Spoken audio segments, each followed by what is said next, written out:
This is 3 examples of the flying wing. The yellow and red one are the ones that we built during this build video.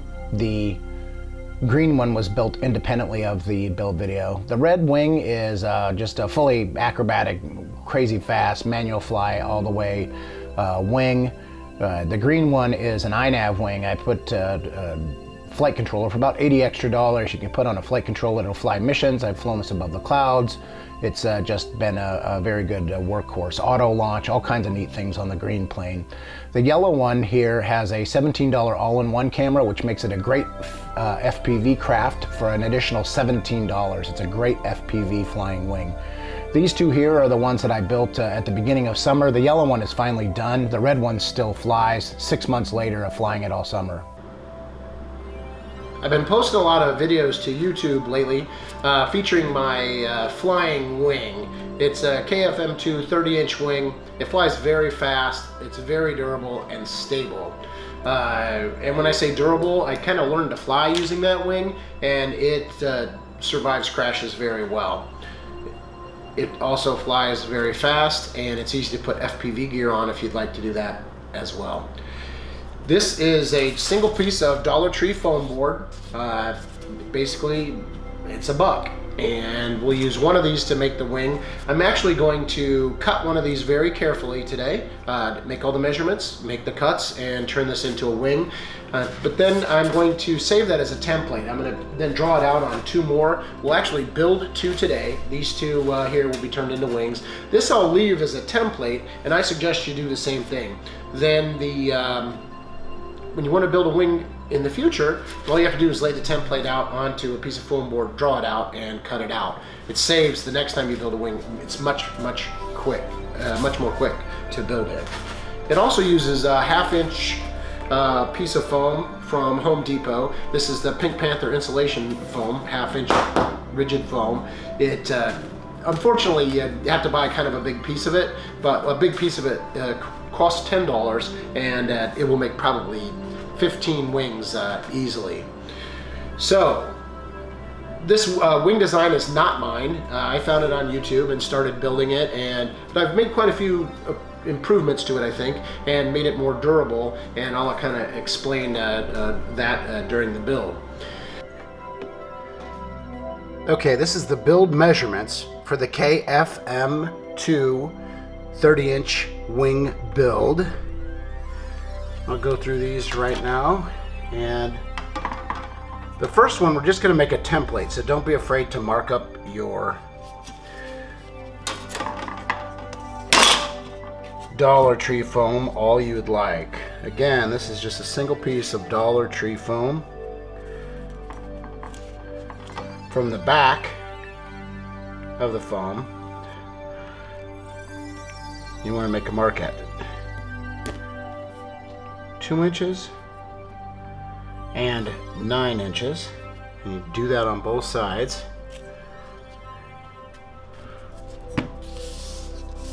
Again, 2 inches and 9 inches.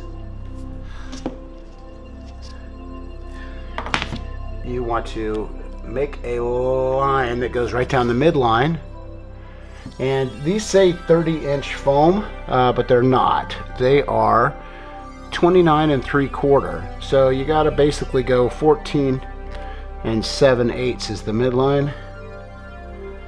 So 14 7/8. And 14 7/8. Again.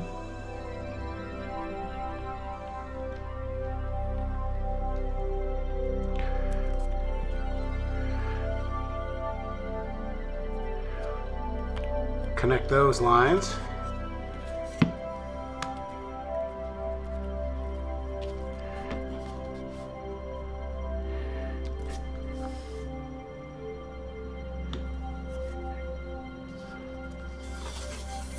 Again, don't be afraid to mark this one up. This is just your template, 14 7/8. And that's for regular Dollar Tree foam. So, from the front of your craft, you want to make a line that is 11 inches and 13. Again, that's from the front. Okay, once you have all those lines made, you want to connect the front midline line, that line right there, to this one that's 9 inches from the back. Okay, I'm going to write that down so you remember. 9 inch, 2 inch from the back. Okay, so connect the line from the top of the midline over to that, like that. Then go to your mark that is 11 inches back, and that mark from 11 inches goes back. Okay, again, we'll mark these two. 11 inch from this direction and 13 inch again from the front. Okay, we'll take that 11, bring it right down there, mark it up. So your 11 inch mark connects to the 2 inch mark, and your 13 inch mark connects to the corner. And then just do that again on the other side. And this is a template. We're going to cut this once, and then you can make as many wings as you want out of the template without measuring.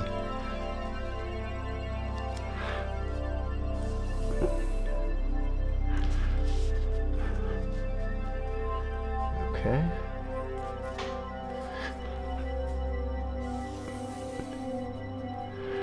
And from the midline,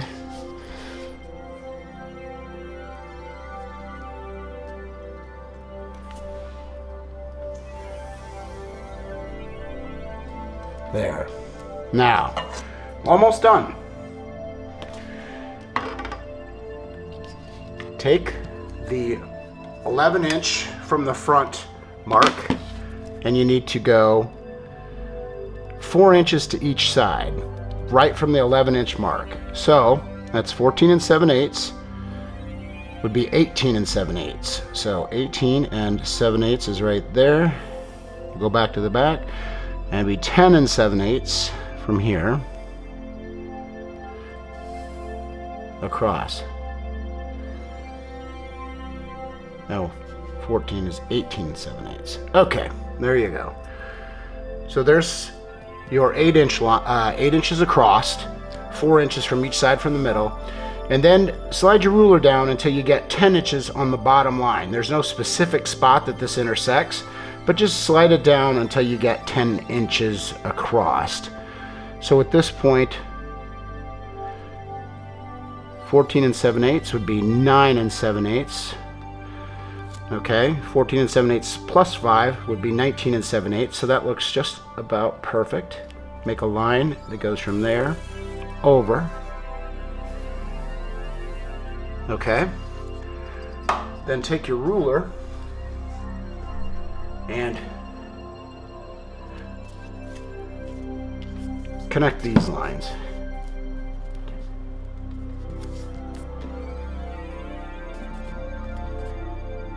From there to there.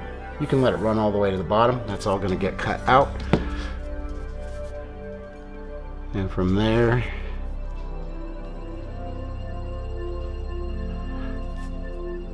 to there. Now, those are all your cut lines for your template. Like I said, we use the first one for a template, then keep that aside, and you can use it over and over and over again to build the wing, and you don't have to measure again. So we'll take that.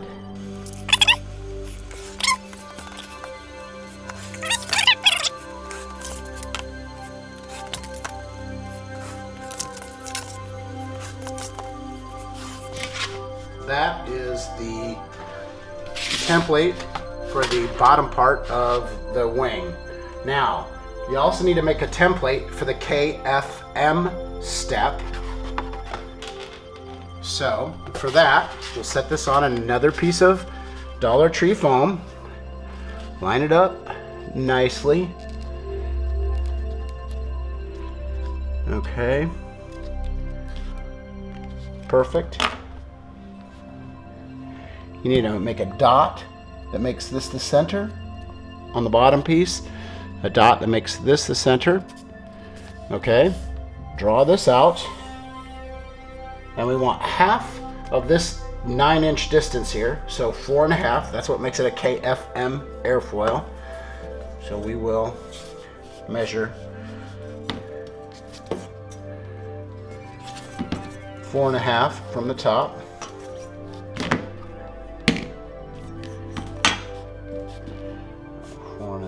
Is right there. Okay.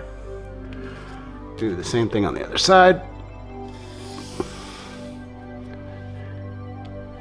Now, I'm going to go ahead and lift this out of the way. Measure 4.5 over here.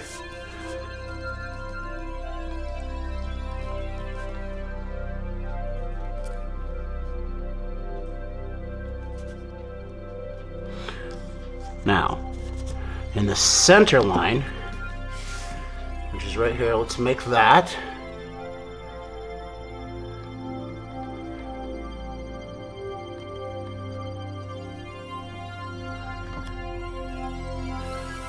And we want to measure 5.5 inches down from the top to the center line.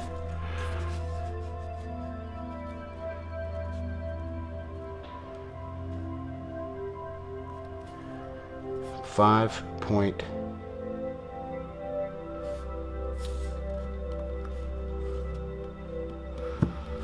I'm gonna make sure that I made this 4.5. I did, and that's 5.5. Now, your 5.5 line goes to your 4.5 line on the edge. So remember, from here, this is 5.5 inches. And this is from here to this dot 4.5 inches. Okay, so let's line those up.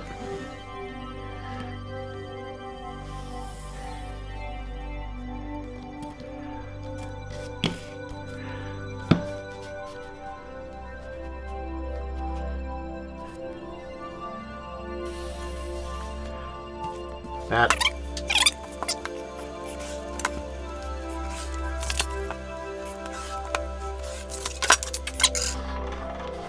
what we have now is a reusable template for our 30-inch KFM2 wing. Again, these are the templates. You just want to save those forever. You can use them over and over and over again. And now I'll just go through the quick step of cutting the foam from these templates once you have them. You'll see how quickly it goes. So here's a piece of Dollar Tree foam ready to go. Here is the template for the Dollar Tree foam. Just line that up, front, back, left, right.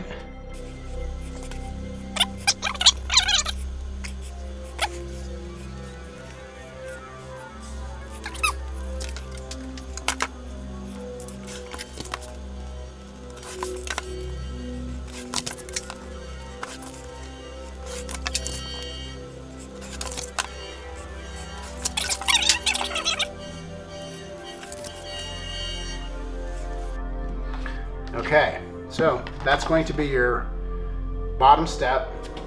That's not the template, that's going to be your aircraft. The KFM step is made out of 1/2 inch Pink Panther foam from Home Depot, okay? Set your template that you just made for that on it.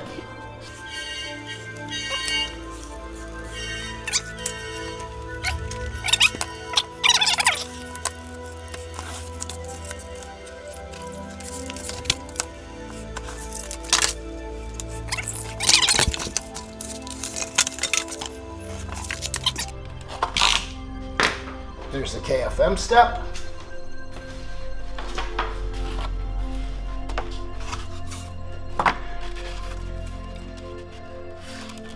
And the bottom step to your wing. we're done for now. All right, so now we have the bottom part of our wing made out of Dollar Tree foam and the KFM step made out of 1/2-inch foam from Home Depot, and we need to glue them together. I usually take the side that's all marked up and glue it down. You can use hot glue or any other good adhesive. Some people use Gorilla Glue. Hot glue is what I use. I used to have a glue gun that I plugged in, and I liked it a lot, and then I got one that was portable to use in the field, and I like it so well that now I use it at home when I build as well. It's made by Ryobi. You can pick whatever you want, glue gun or adhesive, whichever you prefer, and just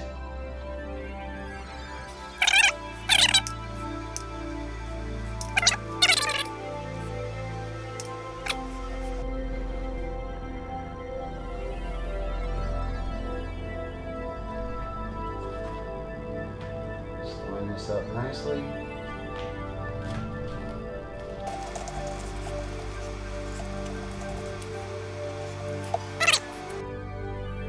So the next step is you need a couple of carbon fiber rods. You can have circular or square. I like the square ones because they're more rigid, and these are 5mm. You can get them at Aloft Hobbies is the place.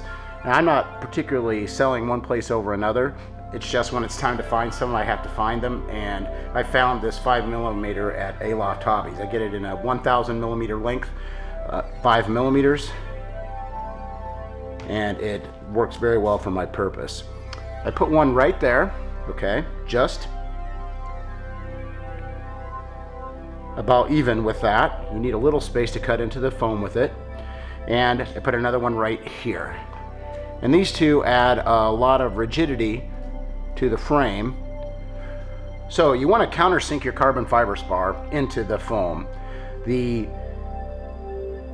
smaller piece just goes right at the base of your KFM step. Just make it go across there, and there's no exact spot for any of this. Take a pen and mark it out.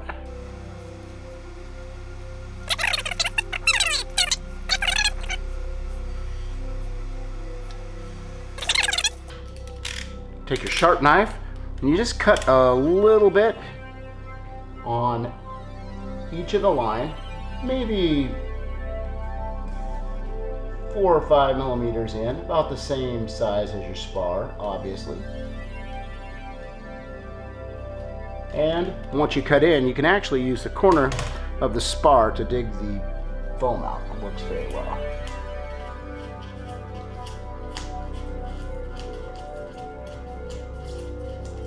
So now just do that all the way across.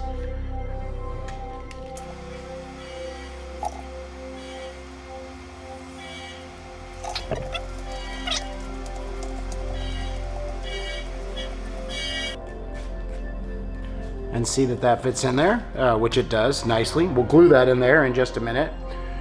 That's my friendly train. I live downtown Des Moines, Iowa, and that train comes through here. Oh, we'll do the same thing here. Just make a little channel.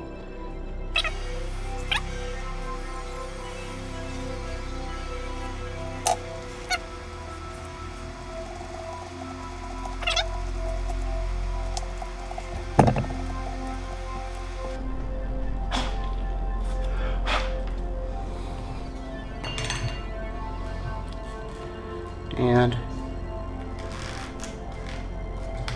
then that one will fit in as well.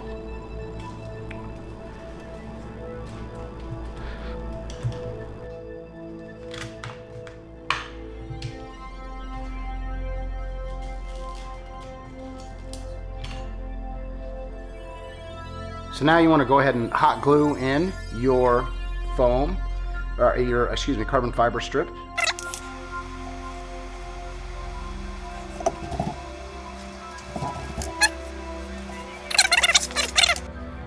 Glue, I'm going to put just a little bit more in here. There's a little bit of space between the carbon fiber and the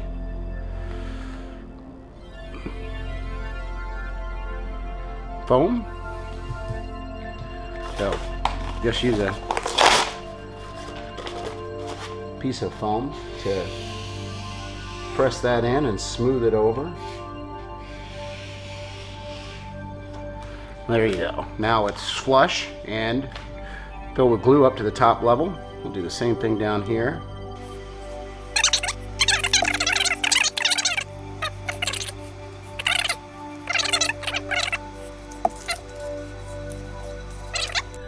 And now our wing is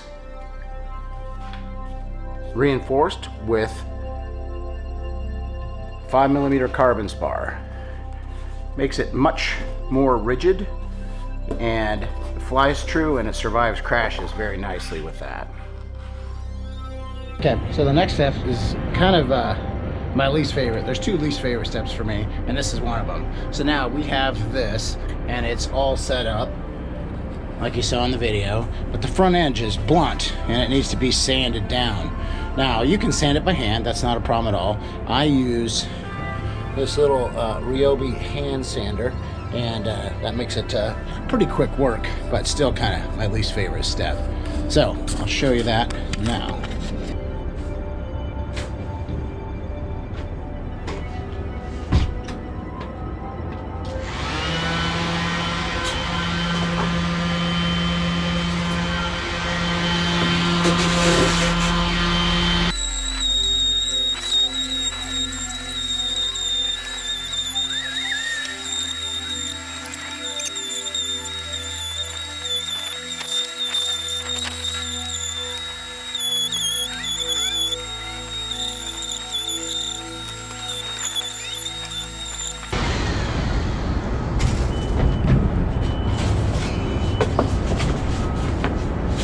Done. It's done. So now I'm going to cut these elevons off because I make them out of coroplast, but you can save those and use them as a form for your coroplast ones. So I'll cut both of those elevons off, and like I said, we'll keep those because I'm going to use it as a form to make them out of coroplast instead.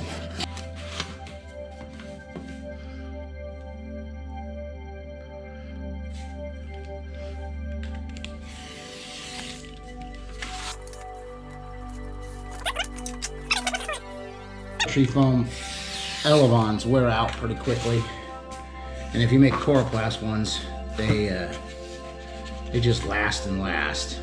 They'll take a beat.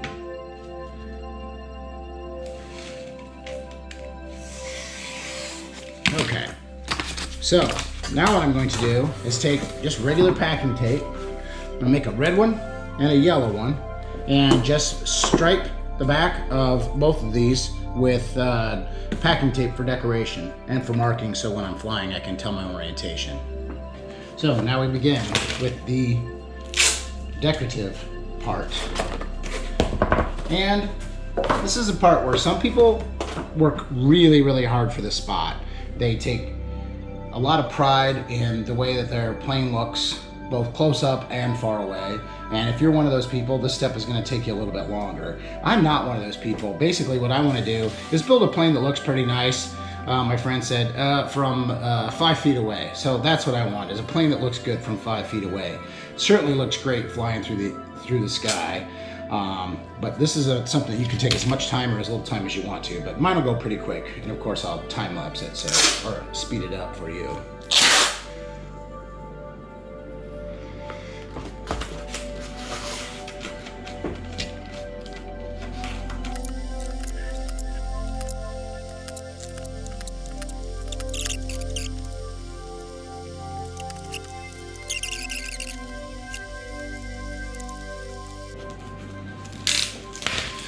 Okay.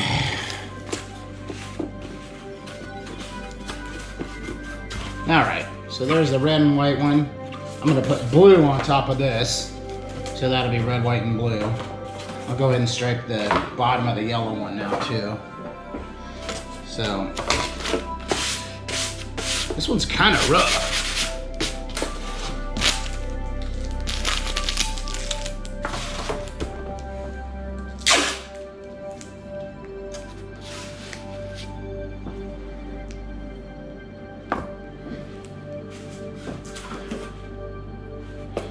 there's something else I'm gonna do real quick. This will be off camera, but I'm going to, this foam needs to be sanded down just a little bit to match up. Okay, so now yellow one for this.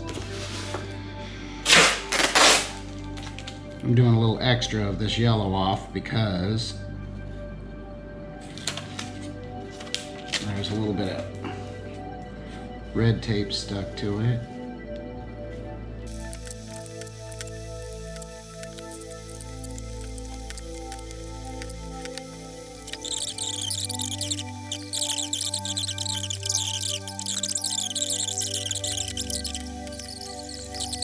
Okay, so anyway, I got the yellow and red ones both done now, and that's the next step. Like I said, it's decorative, quick.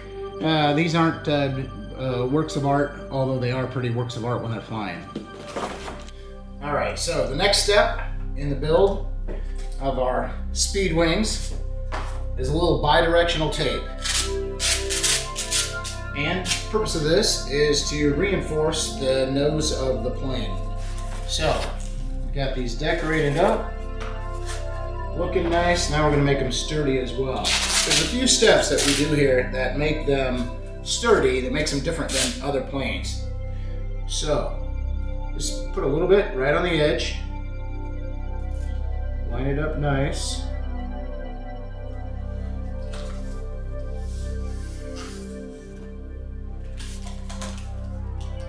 Cut it.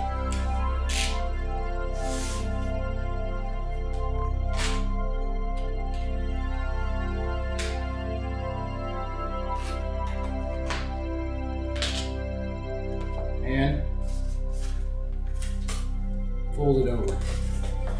So again, we're just reinforcing the leading edge of the plane with some bi-directional tape. Bi-directional packing tape is just fiberglass packing tape that has the fiberglass going in two directions. So it goes this way and that way at 90-degree angles to each other. It's very, very strong and does an excellent job of reinforcing the leading edge of the airplane.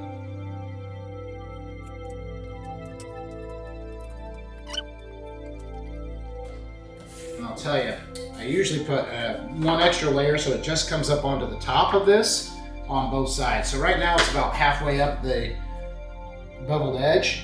So just put another layer that takes this and brings it all the way up on top of the beveled edge. Again, this is one of those places where just a little bit of work makes a much stronger airplane.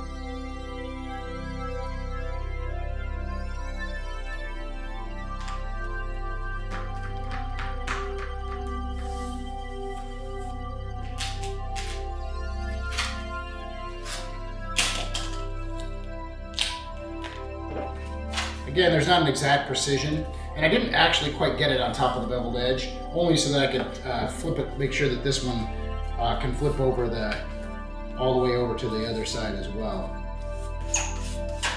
So the idea is just to overlap it a little bit. That is a ridiculously strong edge now.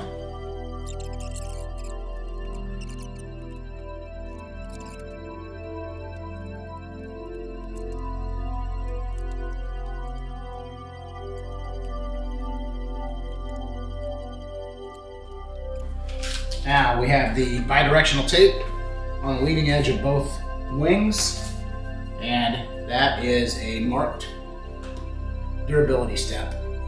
It will add significantly to the crashworthiness of these planes. All right, so I didn't really put any decorative tape on top of the pink foam yet, so I'm going to do that now.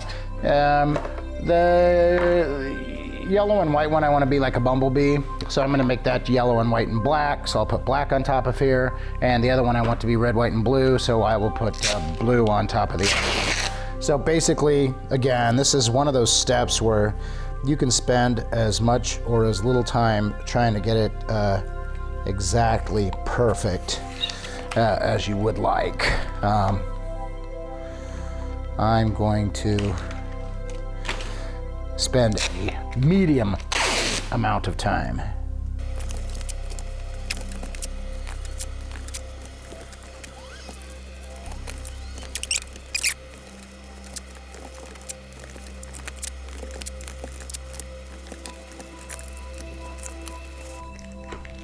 Okay, red, white, and blue. Okay, the next step in this durable, speedy wing build is to laminate it. It's kind of like the secret sauce, I think, to make these extremely durable. It takes about, probably 20 minutes, 30 minutes a wing, but it's a one-time thing, and then for the rest of the time that you have it, you have a laminated wing that's about 5 times as durable. That's kind of what separates these Dollar Tree foam wings from the pack, is laminating them. Now I'm going to go through the basics of how to laminate, but there's an excellent video with Stone Blue Airlines. They have a laminating video that is excellent, and basically I'm following their technique. So I will kind of show you that, but any place where my technique differs from their technique, theirs is probably better.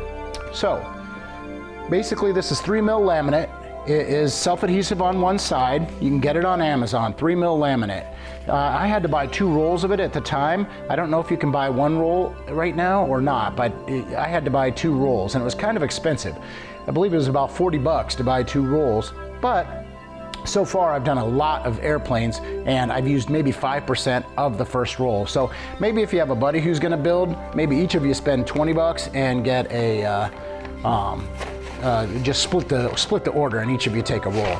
So basically, just roll out enough to go side to side on the wing all the way and cut it off. And you'll need 4 pieces just that size. So just go ahead and cut you 4 pieces. You need 2 pieces for each airplane. I'm building 2 airplanes, so I need 4 pieces, but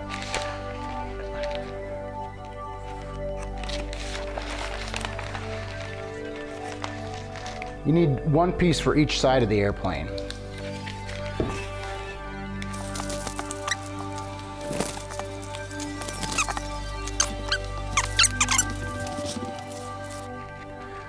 All right, I have a Hanger 9 heat sealing iron. It's actually a very, very good way to apply a laminate. It's nice and smooth on one side. If you look at the laminate, there's a matte finish side and kind of a glossy finish side. The matte finish side is actually an adhesive, and so that needs to go down against your airplane, and it's heat activated adhesive, so it's not sticky at all, but as soon as you put an iron to it, then it sticks to your plane. Again, I'm kind of following the plan from Stone Blue Airlines. Like I said, they have a great laminating video. So basically, just kind of get it all squared up so it overlaps on all edges, and then just got to start tacking it down. So I tack down the center here.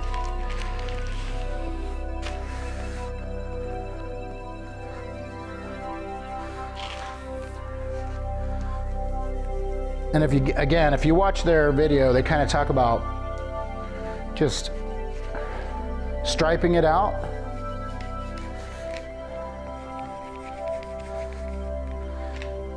So you skip a little bit of it, tack it down, tack it down.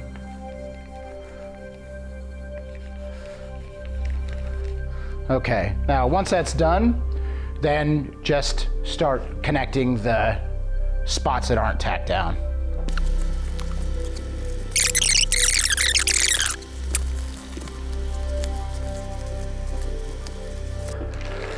All right, so now it's just tacked down. So far it's only tacked down to the 1/2-inch Home Depot foam, but it's tacked down very nicely to that. And again, I don't want to get into exactly how to laminate because it's kind of technique intensive, but once you learn it and you do it a few times, it goes pretty quickly. I'm going to cut a little notch right here. Any place where you have to turn a corner, then you cut a little notch in the laminate, and then you can tack it down, and it'll go around the edges or the lines.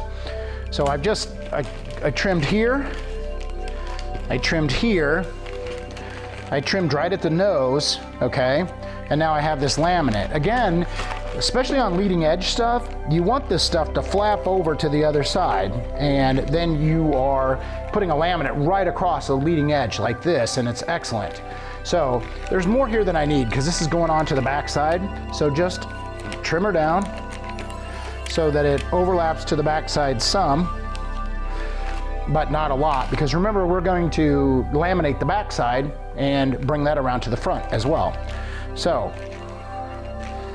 I found that while laminating, the best thing to do is if you pull the edge tight and tack down the edge.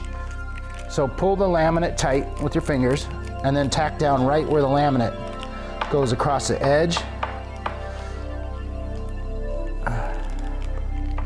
And then smooth it over and down.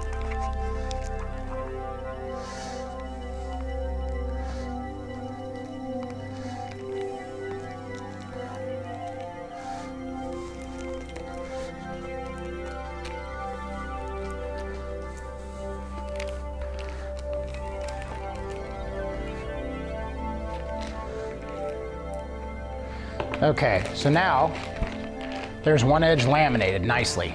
Right across, bring it onto the back. Remember, we're gonna put a piece on this side as well and bring that around to the front by about 1 inch or 2. And that way it's nice overlap on this leading edge that takes the brunt in a crash, obviously. So again, I'll cut down this side a little bit.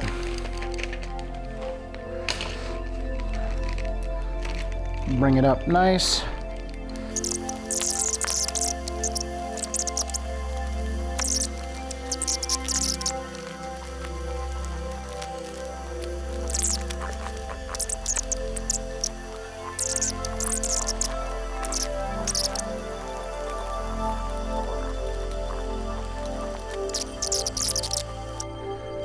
Done. This is one laminated airplane. It just went from Dollar Tree foam to practically indestructible. Doesn't really care at all. Okay. Okay, I'm gonna start the laminate on this one, and I'm just gonna speed it up the whole time. So this will be the quickest laminate done.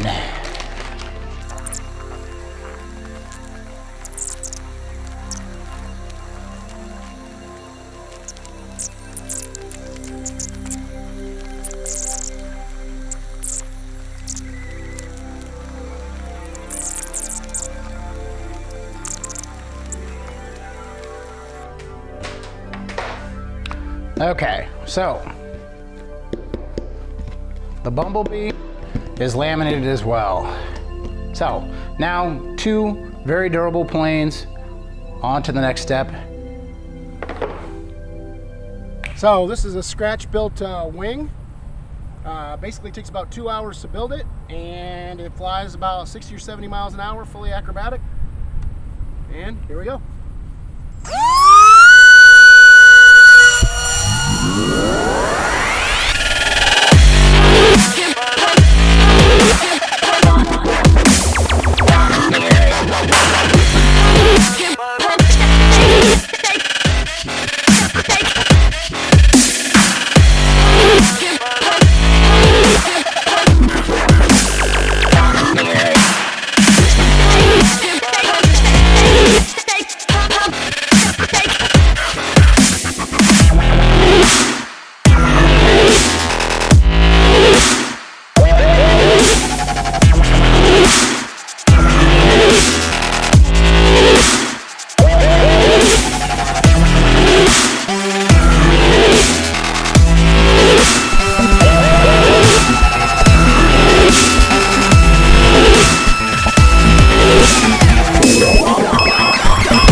Everything that goes on the airplane cannot be made out of Dollar Tree foam and Home Depot foam. Oh, well, and a little laminate. Some things you just have to buy and put on your plane. This is a motor mount, also called a Firewall. It's made by Flite Test. So just the Flite Test people, Flite Test, T-E-S-T, F-L-I-T-E, Flite Test. You can get that for $5. You order it and they'll get it to you in about 2 or 3 days. For the push rods, servo push rods. I don't buy those because they're very expensive, like $1 or something. So I get these, they're just the same flags that you use to mark gas and electrical lines in your yard if you're gonna dig. They're 15 cents at a hardware store. So these are 15 cents each and they make great servo push rods. These are servo control horns. Those also, you just get a mess of them for just a very cheap price. For a couple bucks on Amazon, you can get a large number of them. The motor that I like to use is a T-motor F80, 2500 kV motor. It is a very fast motor. It's made for drones. Works excellent on this airplane with a 4S battery. The servos, I started out using 9-gram servos that weren't Metal Gear, but a bad crash would strip out the gears. Get Metal Gear servos. Again, those are about $5 or $6 each by the time you buy a few of them at the same time. You can get them on Amazon. What I would say is that about 80% of them work. About 20% of them, when I get them, already don't work, but just test them before you put them in your plane, and if they work, they work. If they don't, throw them out and just say, gosh, they were so cheap. Anyway, those are very good. You want to put them on your receiver, run them back and forth, make sure they center, make sure they go to full travel both ways.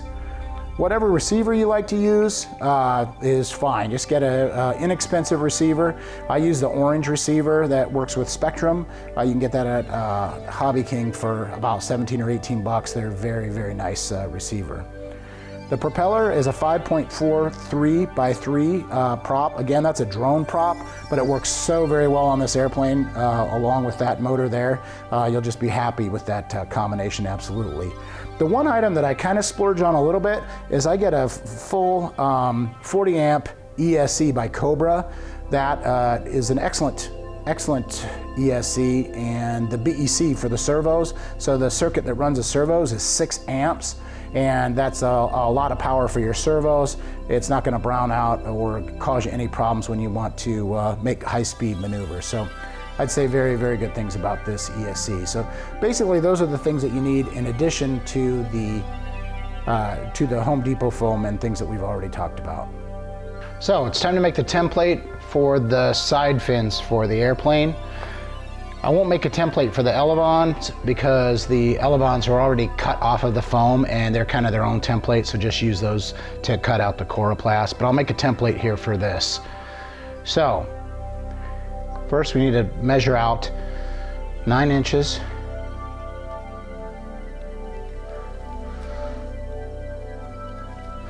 Okay, we'll measure.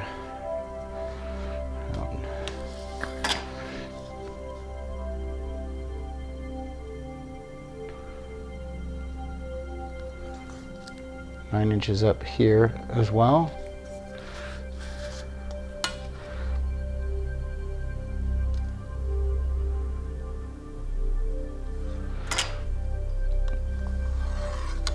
Connect those up. All right, so then you need to measure up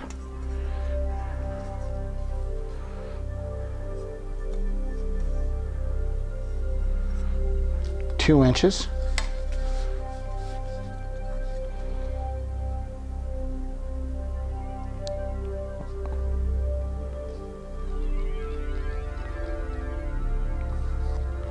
On that line.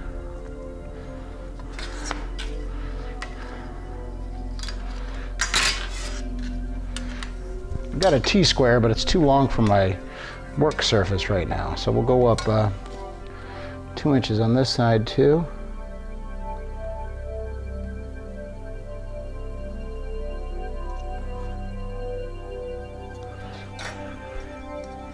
Connect up those lines.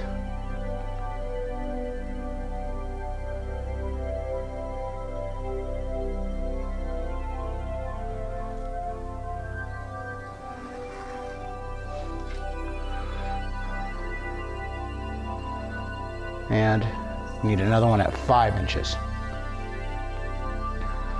there's 5 inches there.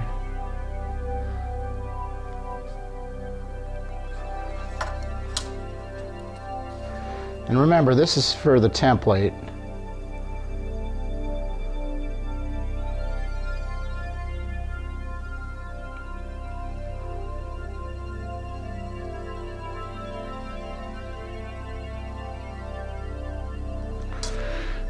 so feel free to mark it up.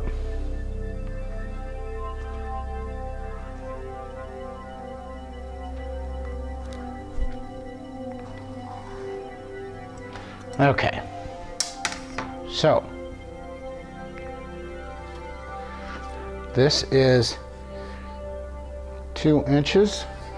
This is 5 inches. Okay, so now this will be 9 inches long here. Up here will be 6 inches from this side.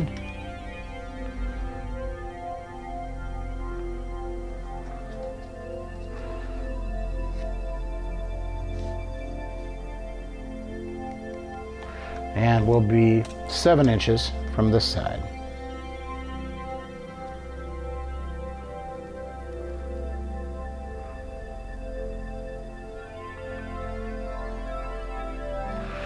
Okay, so this is 6 inch from here to here. It's 5 inches from here to here and 2 inches from here to here. Okay, this is from here 7 inches to there. Okay, now all we have to do is cut that out.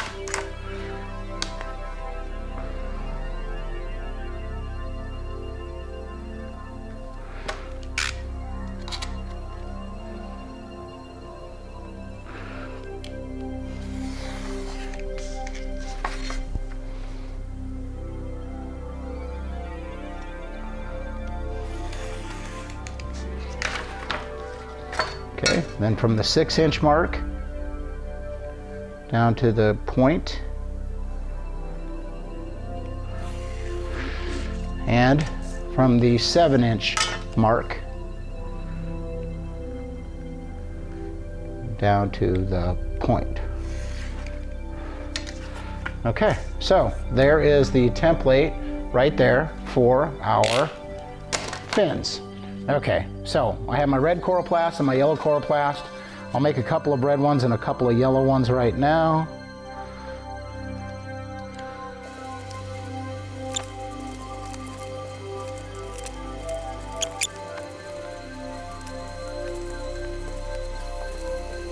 So, a couple of yellow and a couple of red. Okay, so I won't make templates for the elevons because we cut the elevons off of the original foam anyway, and so they're kind of their own template.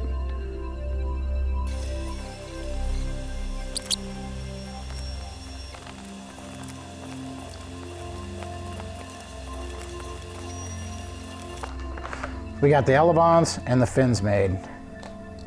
Just make sure those line up nicely. There's the elevons for the yellow jacket plane. Couple of fins. Well, couple of fins. Everything seems to be well lined up. Check the red one as well. I'll go ahead and set that there for now. Ha ha.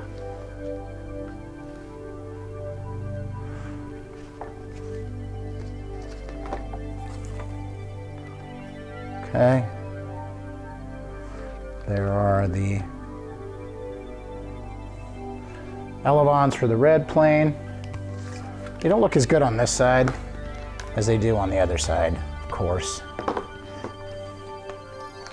So, there's the elevons. So, looks very nice. There are about as many ways to attach an elevon to your airplane wing as there are airplane wing designs.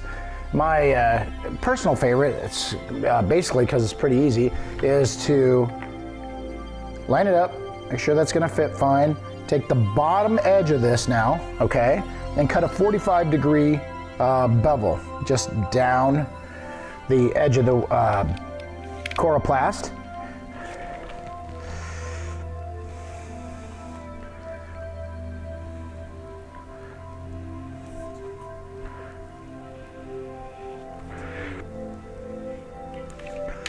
Okay, now you've got a bevel there. Let me clean this up a couple of places right there, and actually right there. Now you have a bevel, so this can turn down if it needs to, and turn up. And then take a piece of, this is just bidirectional packing tape. It's got fiberglass strands in it going both directions. It makes a great hinge. Just tape that down about halfway there. Okay, now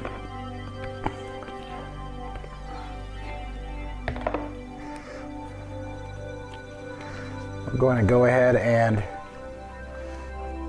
connect that now. Just butt it right up against the edge there and bring that tape right along. Now it'll go down, it'll go up. It is very easy to move. I'll cut this edge off right here. Okay.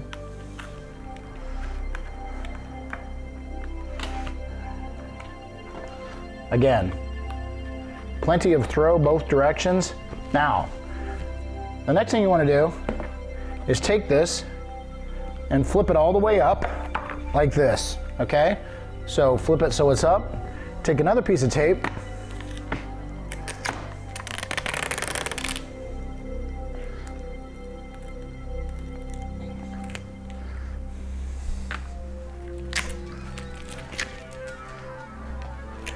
and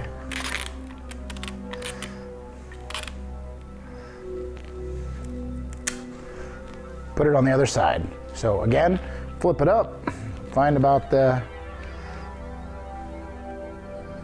halfway mark there, so you got some tape on the elevon, and then just, while it's still held up like that, bring it up onto the edge and onto the other surface. Now, trim up the edges of the tape. Okay.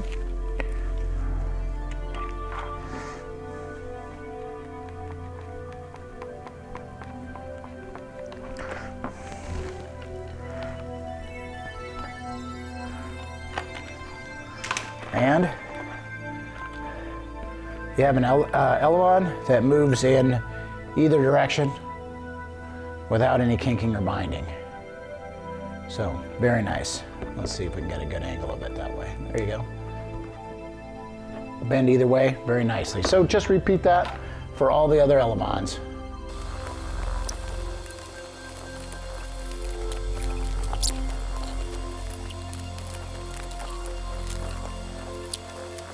All right, that's it. So we got the control surfaces attached. They deflect both directions very easily with no kinking or binding, and it's a very nice hinge. This is the spot where I mentioned that we should probably make sure the servos work, make sure that they center correctly, and make sure that they have good travel. I would do that before I mount them in the plane, just to make sure. You wouldn't want to put a dead servo in your airplane. And these seem to work fine. Again, I won't talk about this stuff. This is just stuff that's your own receiver, your own servos, etc. I don't know if I mentioned before, I said that I really liked the fact that I kind of splurge on the ESC. It's a Cobra brand 40 amp wing ESC. The plastic servo control horn is not big enough to put our push rod in, so I just take a lighter and I heat up the push rod,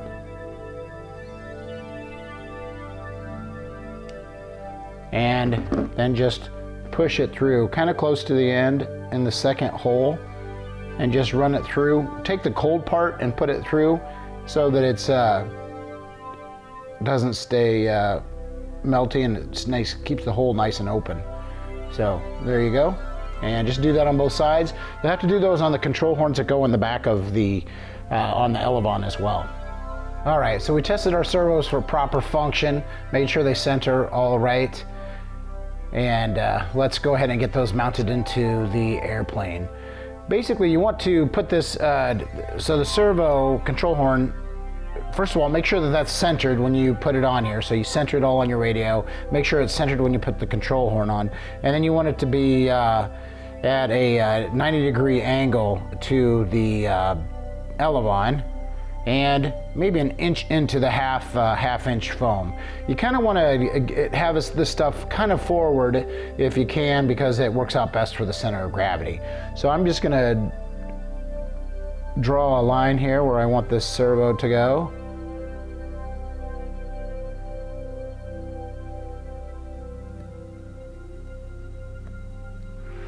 Okay, and then all you need to do is take that. Okay, can you see that line? There you go. There's a little box for the servo. Take that, and it's already got laminate on it, so you got to cut through the laminate. So just cut carefully through the laminate first, and down into the foam a little bit.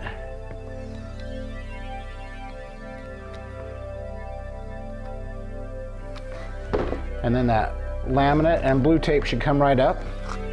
And underneath there, you've got that Pink Panther foam.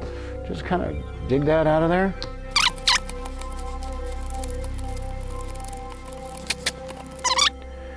Let's test drop that in there.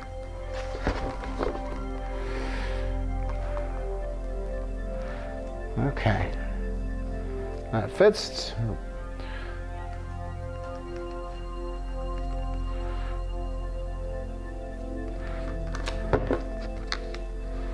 Raised up just a little bit. All right. Now, take your hot glue gun, put some hot glue in there, and mount your servo. Right now, I'm going to wait for the hot glue to warm up. All right, a little hot glue in there. Full disclosure, I almost forgot to turn the camera back on, so there's already a little hot glue in there. So some hot glue in there. Servo, just it's kind of your last chance to get this at a good 90-degree angle to the elevon, at least as close as possible. That looks good. Hold it in place a little bit till that glue starts to cool.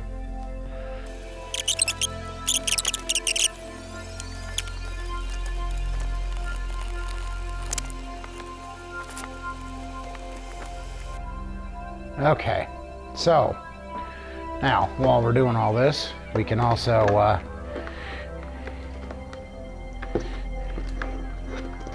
put in the receiver and the ESC. Basically, I just tuck both of those up underneath the, or right up against the KFM airfoil. You want your receiver to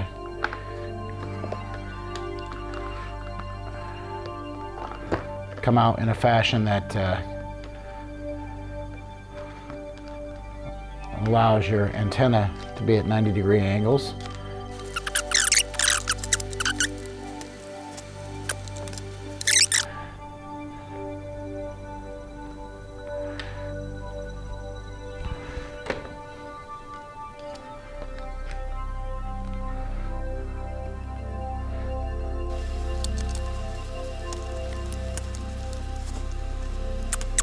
That's the ESC mounted, the receiver mounted, servos are mounted where they need to be. We'll hook those up to the elevons here in a minute. So, a Z-bender is one of those tools that just makes your life easier. You can certainly make Z-bends without the tool, but it's nice to have it. So this is the control push rod, and a Z-bender, just you put it in the tool,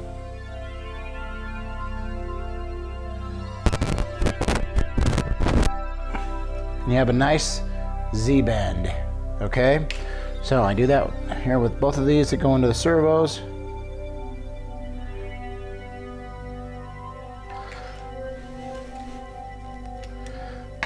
All right.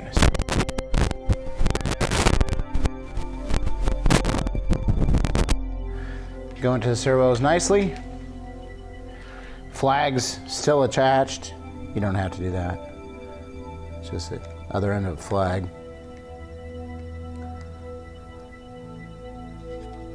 Okay, now we want to cut these. We'll cut them at approximate length. We're going to put some the control horns here.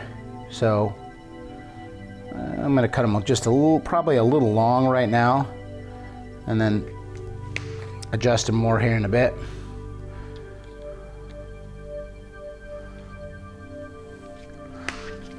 Okay, so there's that. Now, these are the control horns that will go into your elevon, okay? And you want the spot where the control horn connects to the elevon be almost exactly the spot of the hinge. There's a lot of videos on why you want to do that, but just take my word for it. You want the spot where that control horn connects to be right at the spot of the hinge. So I want the wire at the spot of the hinge. This goes just a little forward on the elevon, just so that where the wire connects to the control horn is at the spot of the hinge, and we'll do that on both sides. Next step is to put on the control horn. There's a little easy connector here that I didn't show in the picture, but this is really nice. It's what it lets it turn this way, so when it's in, it doesn't bind up, okay? So just, that's adjustable, and I've got it just adjusted so it, so the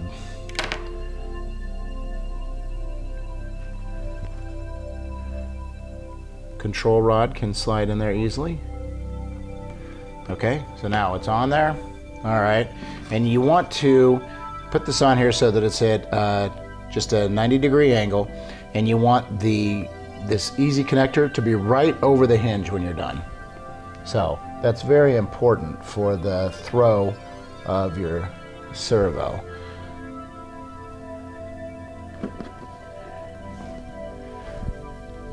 So right there is right over, and about 90 degrees right there, and right over. So just make a little cut right there. That's where your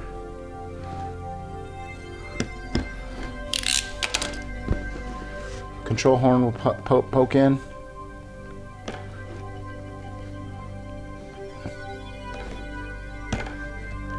There you go.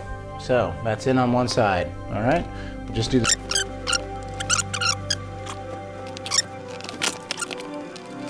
There we go. So those are both on now.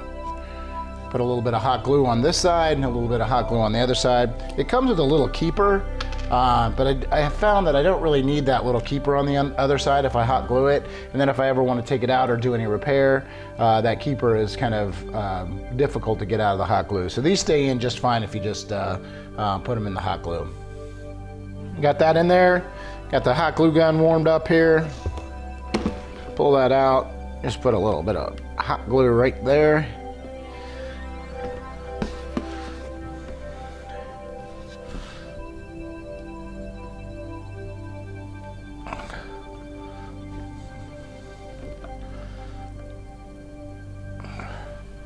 And that is perfect. Do the same thing on the other side.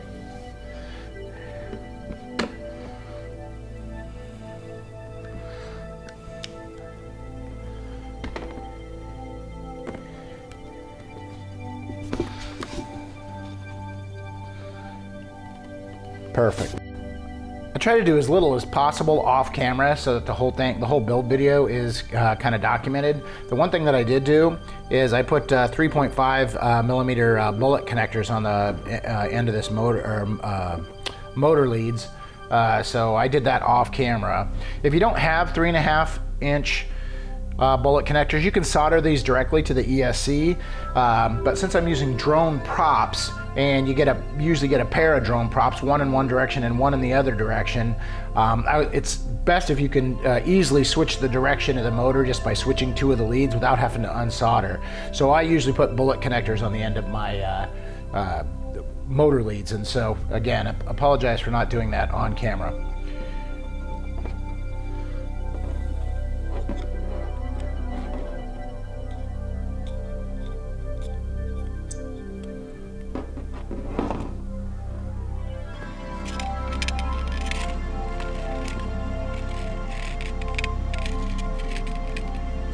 Okay, there's one motor attached to the motor mount.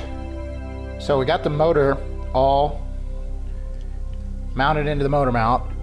Mark the midline here for this, and I'm gonna score up this just a little bit. I like to leave the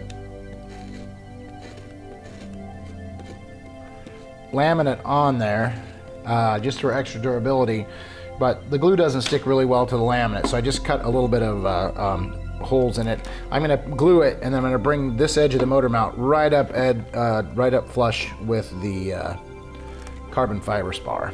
So it's a little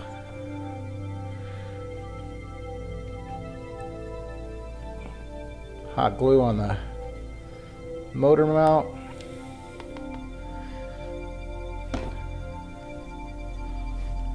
Line that up with the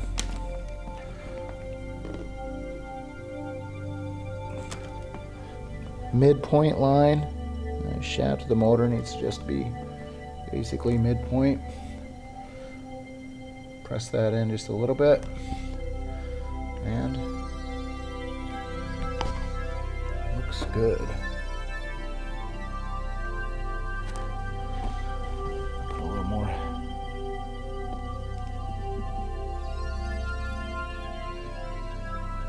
Along the edges there. That's already oozing out just a smidge there, so that's fine. Okay, now just a little bit of time to let that cool down and set up there. We'll let that happen. And okay, just a quick talk about battery. This is a 22 to 50 C rated 2.2 amp hour or 2200 milliamp hour nanotech battery from hobbyking. They're about $21 at hobbyking's website, about 21 bucks each for the batteries. These have been exactly the right size and power for this airplane. You'll get, if you fly slow, you can get about 13 or 14 minutes.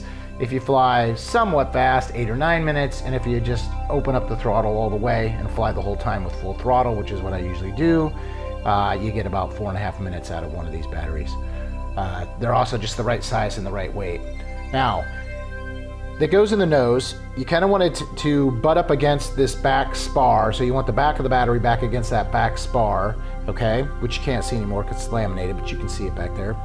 And you just want it kind of back against that and then into the nose. This in the video looks a little bit closer to the nose than it actually is. If I slide back there, you can see it's not really that close to the nose, but it's kind of close. So just lay your battery down on your craft in the midline. Draw a line where you need to cut out for the battery. Okay, so now we got a kind of a line there where we want to put the battery.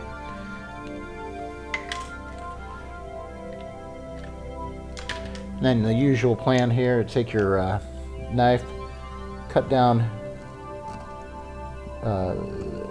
through the laminate into the foam a little bit because you got to tear.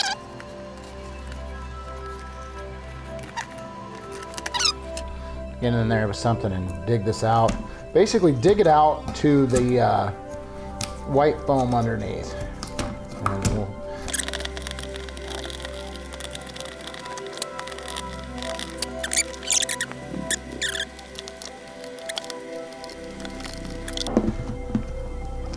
there, that is a nice fit for that battery. All right, on to the next step. In the battery compartment, I use Velcro. Okay, so I just get a piece of Velcro, cut the size of the battery, and that's how I hold the battery in there. And I'll talk about that here.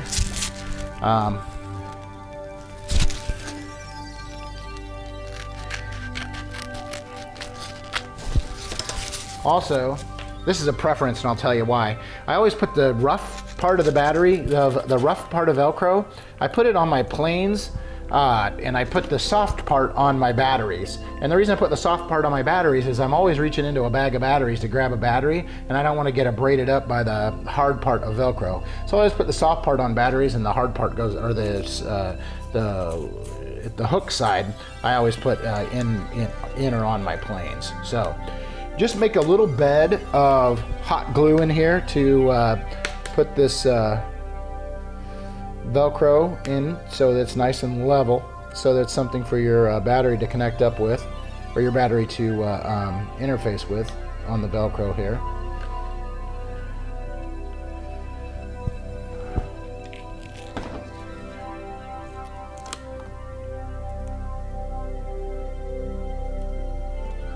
And the idea is just to make kind of a level, nice level bed of the Velcro onto the glue.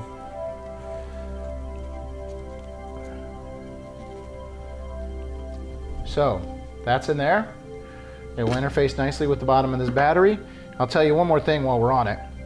I never put a strap on these airplanes for the battery. Let me tell you why. In a crash, what happens is if you got the battery strapped in, the battery will rip the airplane apart from all the inertia of the battery as the battery flies out. It'll take the strap and pull half the airplane apart on the way out. So basically, I just always just put this in there. That fits in there tight, and that Velcro has a lot of positive interface from here to here. It's held in there very tightly, and I always do that instead. That way in a crash, the battery gets ejected, and it takes all that force with it without tearing the plane up on the way out. So we'll let this glue cool off here, and I'll tell you what, we're about done. All we have to do is hook up the motor, do a couple of other little housekeeping things, and put the fins on, and then this plane will be done.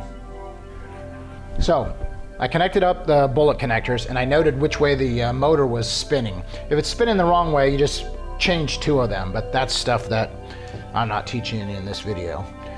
Now, you take your prop and you put the numbers side, the side that's the top of the prop, that goes towards your motor. Remember, you do that if you have a pusher configuration, which is what we have. So, I've already noted which way the motor's spinning. I make sure the prop is going the right direction with the top of the prop, the part that has the letters on it, closest to the motor, and just tighten this down. I'll tighten that down here in a minute. I'll tell you the other thing that I'm going to do right now is I take these wires and I get them the way I want them on the craft, and then I just put a little bit of hot glue across there, and it holds the wires down very nicely. And I'll do the same thing with this, kind of clean up where the receiver is going to go. Those should go, the receiver antenna should go about 90 degrees from each other. Wherever you end up putting that is fine. But about 90 degrees from each other. Try and keep it away from other electronics if you can. Sometimes you're limited a little bit of that in your build. So I'll do that now off camera. All right, believe it or not, we're on the last step. Basically, we need to still put our fins on. I saved the fins till last because the plane basically will lay flat until you get the fins on, and then it's a little bit more unwieldy. So this is always the last build step for me, is to put the fins on. Basically, you want the big part of the fin, the tallest part, that goes above the wing line, and the rest goes below the wing line. You just put it on the end here. So basically, it goes just like this on there. You want it to be straight from front to back, and that's kind of nice because the Coroplast has those nice lines to do it with, and you want the front part just to line up with the front of the wing, and those just get hot glued on. Now, I always put the hot glue on the wing and not the fin. I put it on the wing because then I know exactly where the hot glue needs to go. If you put it on the fin, there's parts of the fin that don't touch the airplane, so it's hard to know where to put the glue. So put the glue on this part here, score up the laminate just a little bit so that the glue sticks better, and again, just glue it on just like this, and we'll do that right now off camera, and we'll be back. All right, these are the wings that were built. The red one is just a fully manual, completely acrobatic line of sight flyer. It flies very nice. The yellow one Actually, I put a $17 all-in-one. It's a transmitter and video camera all-in-one for $17. You put it on your craft, and then it's a FPV craft. The green one is the most sophisticated of the electronics. It's got a full iNav system on it. It'll navigate waypoints, it'll launch by itself, it will fly, basically loiter, return to home, all that stuff that you'd like it to do. All right, it's time to Maiden the build we just made. It is all trimmed out mechanically by looking at it, so we'll see how it flies. We'll put it up right now.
About 1/3 throttle.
That's it. That's the Maiden.